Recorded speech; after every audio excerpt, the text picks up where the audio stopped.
Hello and welcome to Thinking Thursdays for the 9th of June 23 with me, Peter O'Donoghue. And my main focus for this newsletter is to help you grow revenue and profit in your consulting business, but obviously to make you think along the way. And my aim is really to compel you to think, possibly to entertain you, and hopefully to provide some clarity without the stuffy BS that seems to be the norm in consulting content. Okay, so a tip that I want to give you is just a thought on your belief in your value that you bring. So very often when I speak with consultants who, despite illustrious careers at large consulting firms, are intimidated by the success of the people they have to sell consulting projects to when they go out on their own. They seem to put them up on a pedestal as being in some way better than them. An example might be someone who's left an extremely large consulting organization but is now trying to sell their own projects. An owner, founder, MD of a regional SME that has created a business that turns over 25 million. And somehow they seem to put them up on a pedestal. And my tip for you is don't idolize anyone in your business network or believe that they are better than you. You have an incredible skill set that may just be different to someone else's. Look, Bill Gates is absolutely dependent on the pilot of his private jet and their skills, even though he may be paid 10,000 times more. Richard Branson is dependent on the teachers at his kids' schools and their skills, even though he may be paid 10,000 times more than them. Now, I've spoken to 3 consultants already this month where I was in awe of their accomplishments, of working at the largest firms and managing mega projects, most way above anything that I've been involved with in consulting. But they were on a call with me because I had skills they did not. And I want you to think about that. Focus on your unique value and never doubt that the market will pay handsomely for that value, even if the people that you're speaking to appear to be further along their journey in the area that they excel at. Remember, they need you for your unique skill set. Okay, so a little interlude humor. So a little partner-focused joke for you. A partner in a large consulting firm and a more junior colleague decide to go on a weekend trip hunting bears. They arrive at their small log cabin set in a clearing deep in the forest. The junior consultant prepares a simple meal for them in the kitchen and sets up the range of equipment he has brought along for the bear hunt. The partner drops his bags and immediately disappears out the front door of the cabin. He's gone for about an hour. Suddenly the partner comes running at full speed out of the trees, back across the clearing and straight in through the front door of the cabin, with a huge grizzly bear just a few paces behind him. As he disappears out the back door, he yells over his shoulder at the junior, "Okay, you skin this beauty and I'll go get us another." Okay, so into the insight section of the newsletter. And it's one of my own models that I call the Visible Expert model. So along the bottom, we have niche specialization running from low on the left to high on the right. And along the left-hand vertical axis, we have thought leader content, or specifically a point of view, or a unique or a sticky point of view, with low at the bottom, at the top.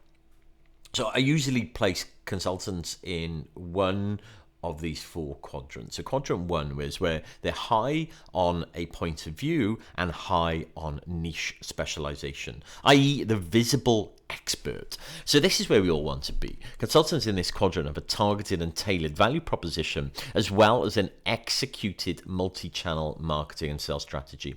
They deeply understand their clients' needs and can communicate their unique value effectively, leading to a thriving consulting business. And then on quadrant 2, we have high on point of view and low on niche specialization. So the incoherent communicator. So in this quadrant, consultants may have a unique point of view and may be doing a lot of marketing communication that yields little to no results. The main reason is they are not focused on a problem-centered niche.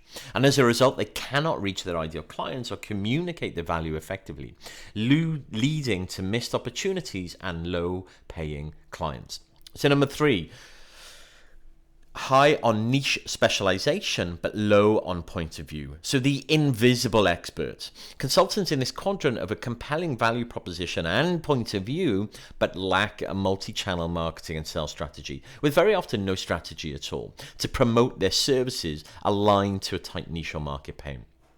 They remain relatively unknown in their industry and struggle to attract high-paying clients, even though they have the skills and expertise to deliver exceptional results. And then we have quadrant 4, low on point of view and low on niche specialization or problem specialization. So the unfocused generalist. And in this quadrant, consultants lack both a targeted value proposition and point of view and an effective multi-channel marketing and sales strategy. They struggle to differentiate themselves from competitors and fail to communicate their unique value to potential clients. And as a result, they often settle for low-paying clients and have difficulty growing their businesses. So I want you to ask, where do you think you are in this quadrant model? There's a link in the written version of this newsletter, so I definitely would seek that out, and it takes you to a full breakdown of the model, but also a breakdown of the action steps that you need to take if you're not in the visible expert quadrant, and what you need to be doing to transition up to the top right quadrant. Okay, so something new for you. So it's a software, an app called Clay. So Clay is an AI-powered tool for cultivating amazing personal and professional relationships. Obviously, so they say. So most consultants need to manage their relationship more than their clients. So traditional CRMs manage prospects, clients, and deals well, but consultants generally have so few of these, they can generally do a great job of this in a simple tool like Excel, Airtable, or even a project management tool.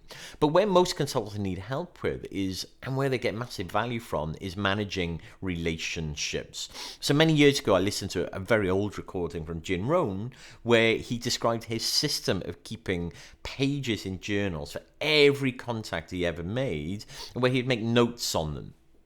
And think of Clay as this on steroids powered by AI. It gives you direct connections to your LinkedIn network, email services, Facebook, and more, so no downloading and uploading. And then you can create custom buckets of contacts that you want to have standard contact cadences with. So this is something I preach in my consulting clients course and managing your network, where you assign them to certain buckets. So, A, based on strength of relationship, and B, buying authority or influence, and then each bucket, if you like, has a contact cadence. So it might be once a month, 2 times a month, and then with prompts as to what that could be, sending them an article, calling them, texting them, whatever it is. So Clay does all of this automatically for you. And then it has AI capabilities, which mean you can slice and dice your relationships in any way you like, based on location, interest, and any other info found in their social profiles or their posts. So you want to find people in your network who live in Gateshead, work in SaaS, who like mountain biking and pottery, run a search and it'll give you that. And it'll also allow you to search on individuals and ask questions. I'm going to see this person. What are they like? What is their likely perspective on? So as the AI gets better as well, you'll be able to interrogate it about people. At the moment, the free plan is super powerful. There's a paid plan, about $10 a month paid annually, or $20 a month, when you go monthly.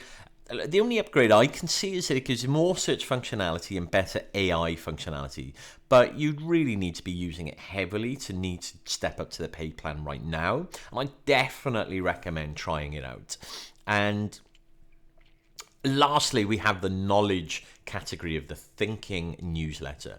And it's a detailed book review that's called the Category Design Toolkit. So in this book, it's generally about positioning, and the authors argue that branding comes second to category design. So no meaningful category, no meaningful company, which is a big statement to make. So they postulate that people organize information into categories in their minds. So you're a B2B enterprise software company, do you sell plastic widgets on Amazon? Maybe you're a small business owner, a biotech entrepreneur, or a YouTuber. So what they're saying is you either create your own category to be placed into, or people will put you in the box and category that they decide that they fit, that hits their mental model. So the text-based version of this newsletter has a link out to a very detailed review and notes of this book.